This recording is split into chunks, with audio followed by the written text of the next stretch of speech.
We begin this morning with the escalating crisis in the Middle East. This morning, Israeli warplanes bombed several targets in the Hamas-controlled Gaza Strip. Israel called up thousands of reservists for a possible invasion of Gaza. President Obama spoke with Israeli leaders on Friday night, reiterating that Israel has a right to defend itself. He also spoke with Egyptian leaders who are trying to defuse the conflict. Alan Pizzi is in Tel Aviv with the latest. Alan, good morning.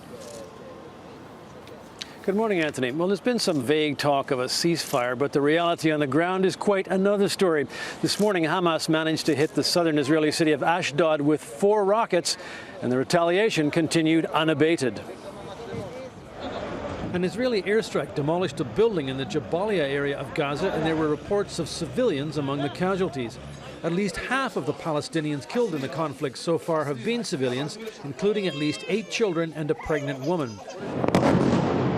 A massive explosion rocked the Gaza City soccer stadium this morning, and speculation was that the target was a rocket launching site.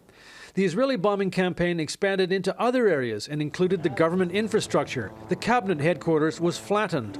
Tunnels used by Hamas and others to smuggle goods and weapons from Egypt were also targeted. They did the same thing in the invasion 4 years ago, but Hamas was back in business in short order. The Tunisian foreign minister arrived amid the chaos to visit a hospital and show solidarity with Hamas. The visit follows one yesterday by Egyptian Prime Minister Hisham Kandil.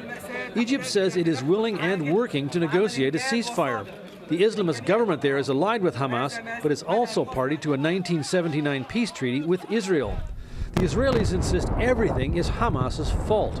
We are only interested in one thing, not in capturing territory, not in military victory on the battlefield. We want to bring peace and quiet. Israeli troops and armor continue to mass along the border with Gaza. Roads in the area have been sealed off, and the Israeli cabinet has approved plans to call up as many as 75,000 reservists, setting the stage for a possible ground invasion.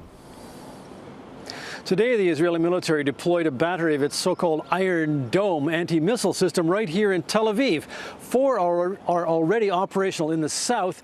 The idea is that they detect and intercept missiles in the air, and such is the success rate that 3 more have been rushed into production, Anthony. Alan Pizzi in Tel Aviv. Thanks, Alan.